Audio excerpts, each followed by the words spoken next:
Our first guest today is Mike Wells. He's the Vice President of the Plano Community Garden. Thanks for being here, Mike. Thank you, Barb. This is really exciting because I've watched that garden every year for the last several years, and I'm so intrigued about how it works. So I'm so glad that you're here to tell us about it today. Can you tell us, how did it get started? Back in 2009, Jacobs Well wanted to start a community garden, and they teamed up with Plano Buildings and Communities to start the garden. Their main function was to get out and begin the garden and then make it self-sufficient and have us take over, or basically the folks take over the garden going forward. So since 2009, we've evolved into a self-sufficient, non-for-profit organization now, and we are doing great things for the Kendall County Food Pantry and for many gardeners who just love to be out there. So at this point, it's not a faith-based organization. It's open to anyone who wants to get involved? Yes, anyone in the community who would like to get involved. We do have plots available. We rent plots on a yearly basis. They're 20 by 20 plots.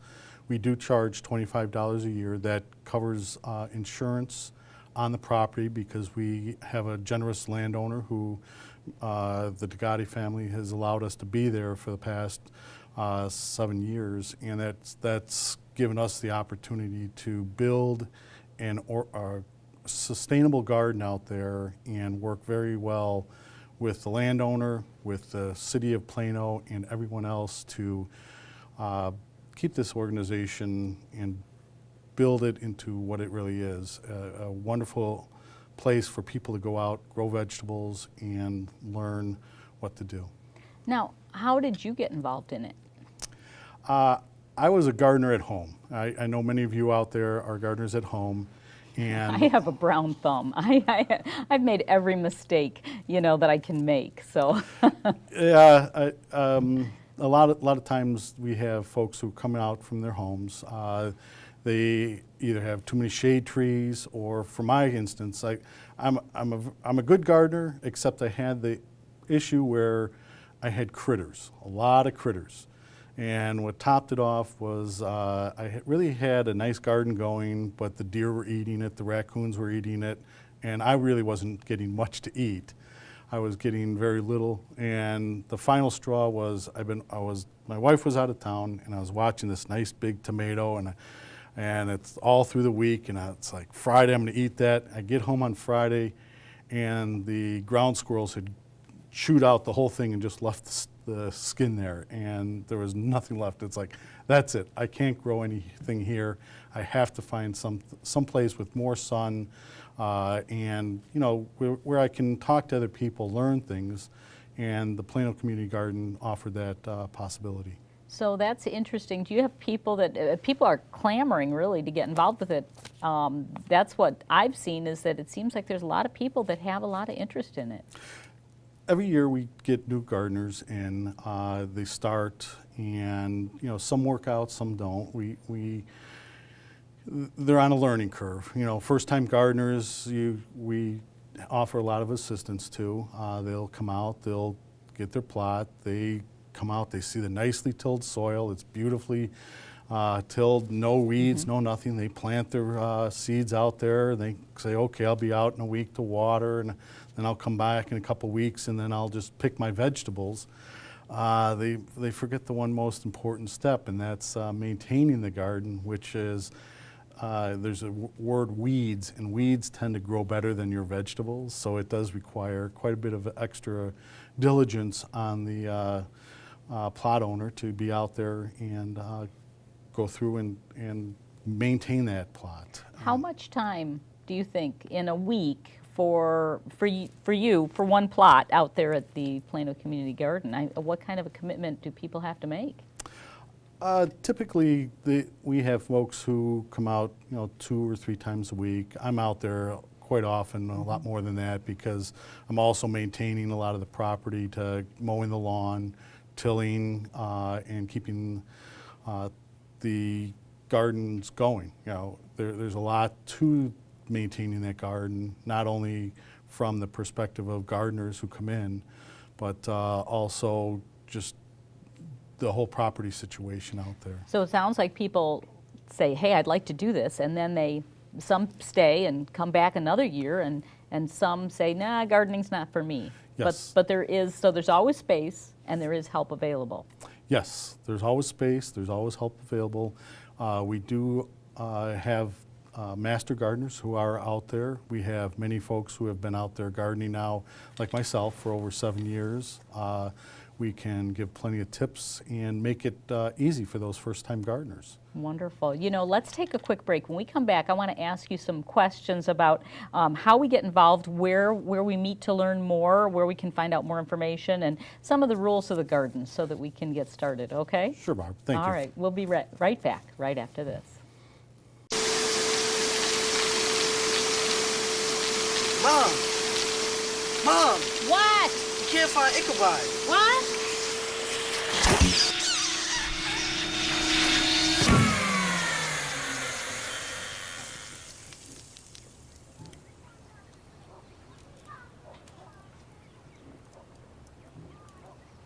You don't have to be perfect to be a perfect parent.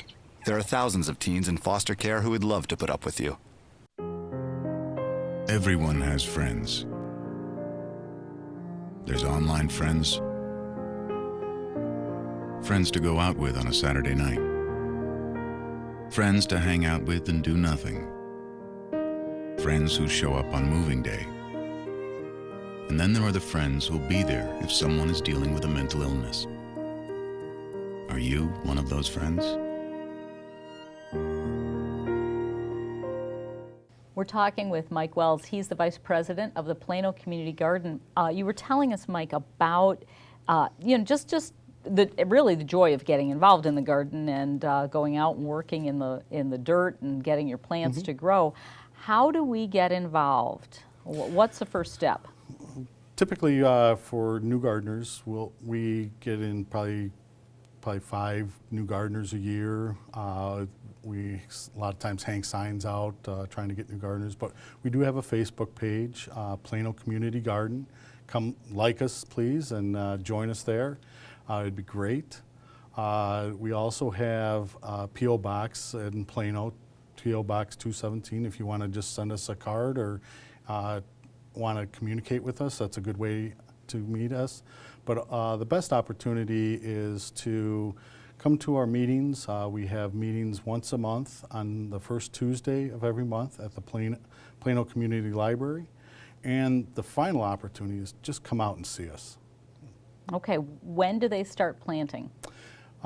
Typically about May 1st is when we get out there, and it really depends on the season. This year it'll be right at May 1st because there's the soil's already thawed and it's going to be an early plant this year. That's true. We've had a really nice mild winter as far as spring is. The temperatures have been great already.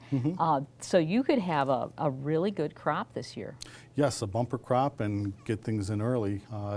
We really rely a lot on the Plano as a whole. We go in front of the board there and ask them for certain things to help us out.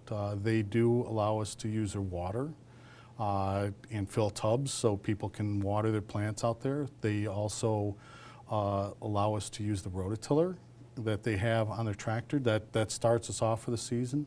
But then we also have equipment that we use and that we've purchased through the years in trying to help keep the gardeners going and keep the weeds at bay.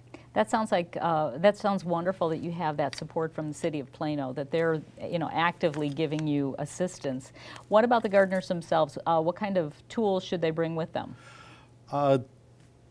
Typically, or just a hoe or rakes. Most of the material we do have at the garden. We do have a shed out there that we contain all the material in. We have a riding mower that we purchased 2 years ago to help maintain the property. We have a rototiller out there that any gardener can use. We'll set them up, show them how to use it. I use it throughout the year because it keeps the weeds down and keeps the garden looking nice. Fantastic. Are there any rules that they need to adhere to? Yes. we do have the $25 plot fee at the start of the year.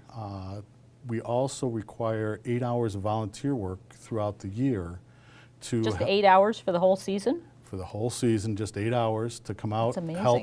amazing.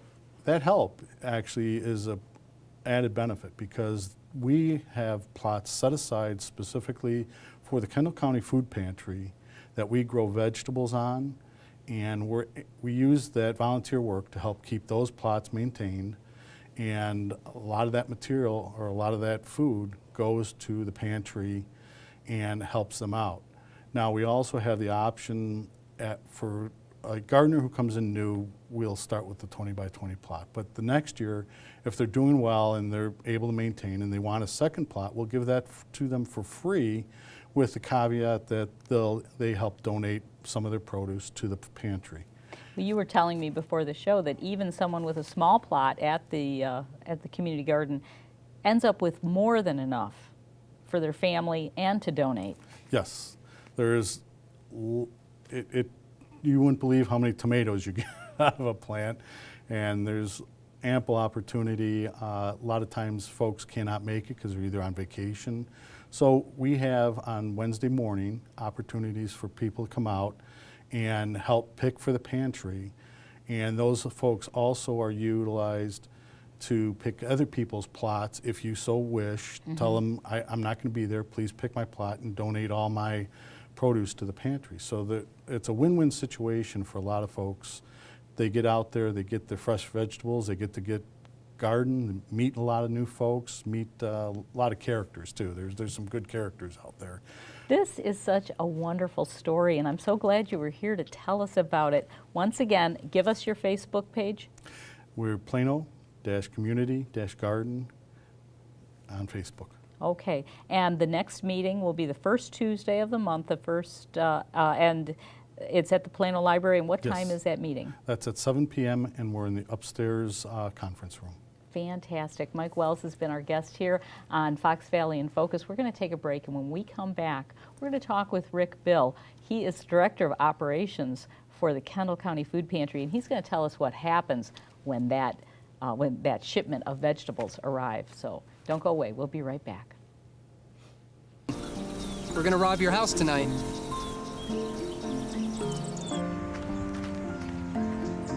Don't come closer.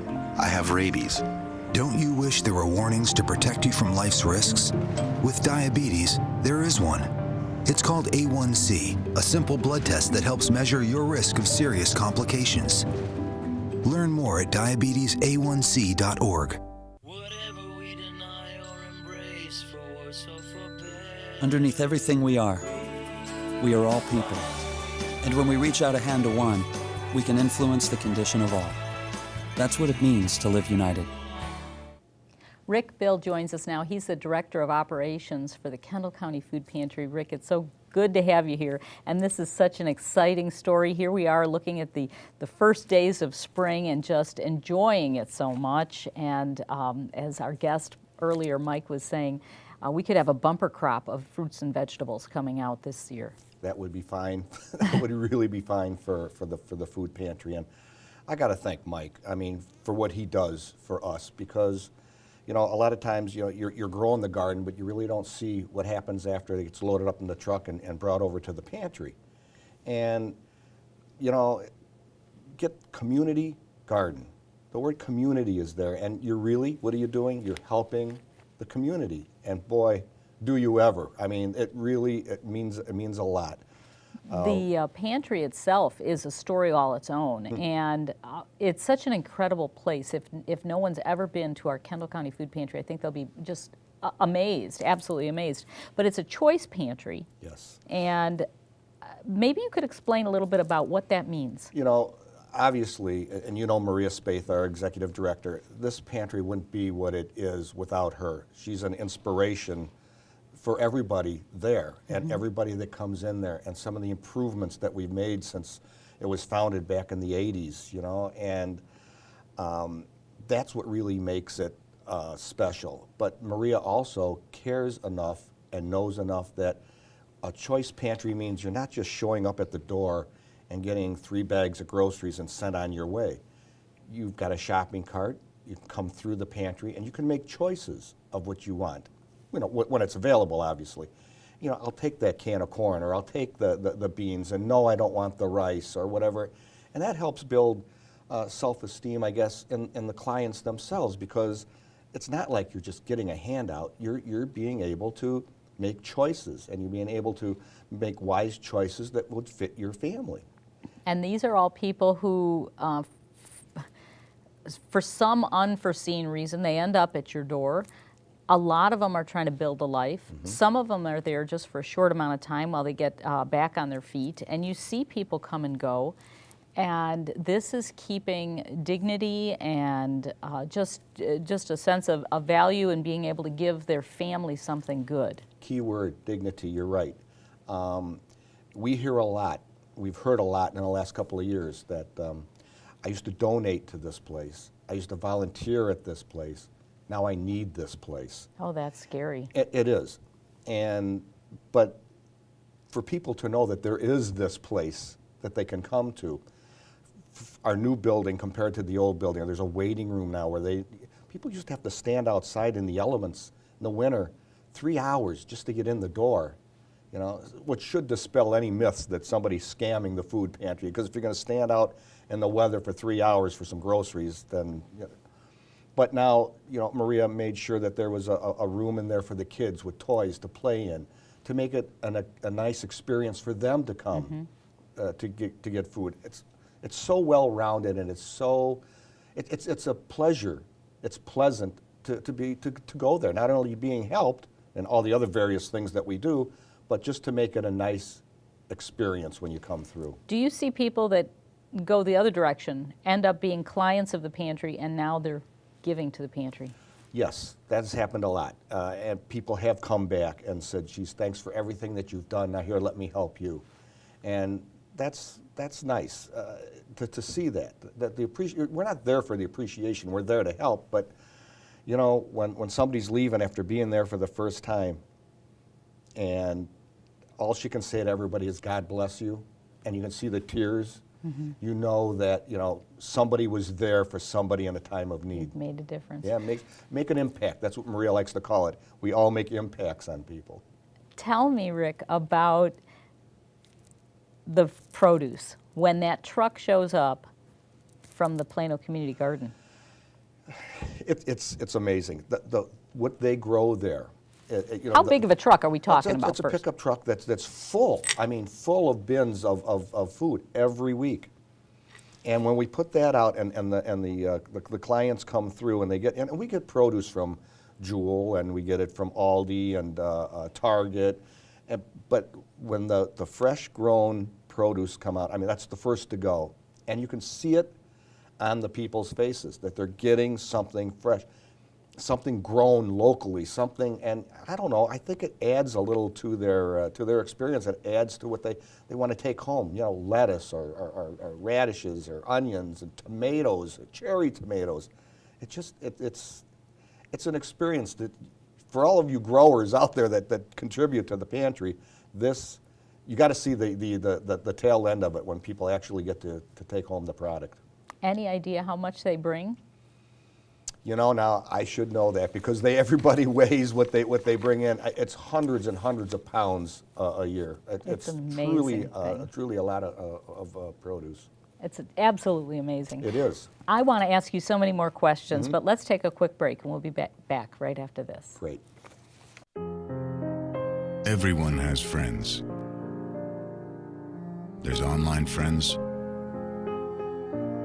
friends to go out with on a Saturday night, friends to hang out with and do nothing, friends who show up on moving day.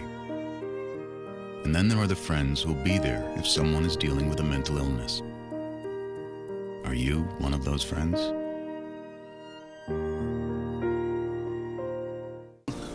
We're gonna rob your house tonight.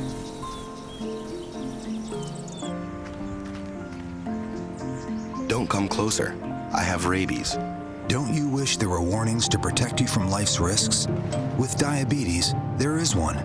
It's called A1C, a simple blood test that helps measure your risk of serious complications. Learn more at diabetesa1c.org. Welcome back. We're talking with Rick Bill. He is the Director of Operations for the Kendall County Food Pantry. And Rick, I love having little pauses in our show because we were doing the math just now, and it's like 5,000 or 6,000 pounds of fresh produce every year to your pantry. That's why my back is so sore. And all Yes. of that coming from the Plano Community Garden. Right, and that's why if anybody's thinking about maybe going out and doing some gardening, I would suggest they get a hold of Mike Wells and go to and do that. But yeah, That's amazing. 6,000 pounds. We serve on an average of 250 families a week, 7,000 people a month.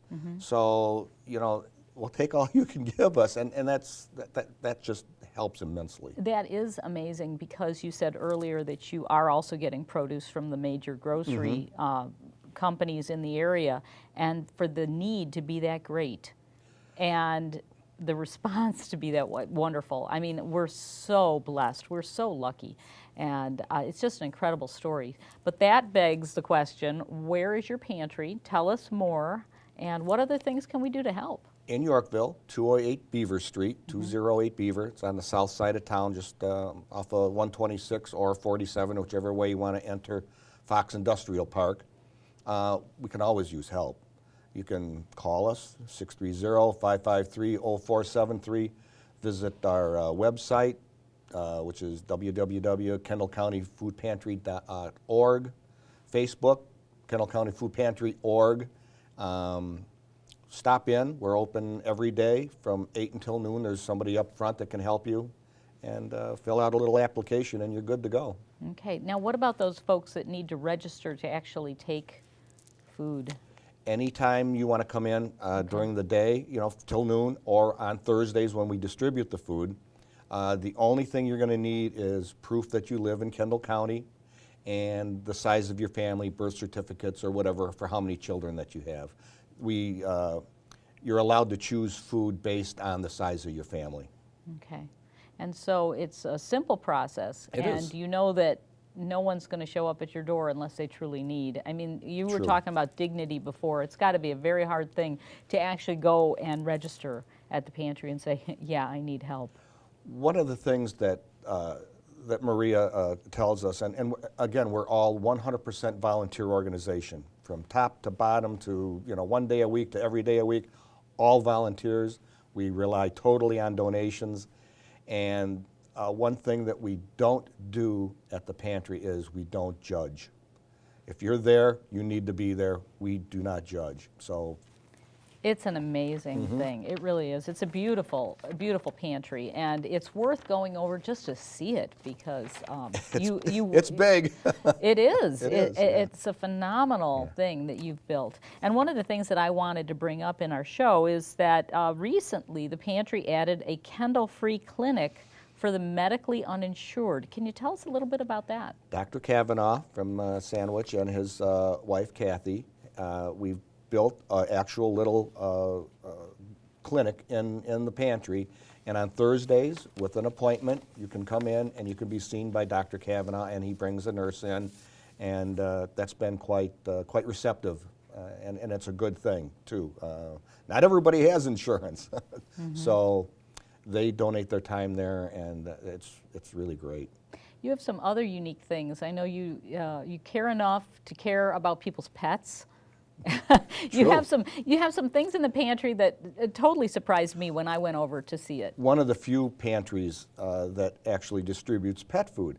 And you may ask, well, if you can't afford food, what do you have pets for? But let's think about that. It could be a senior citizen's only friend.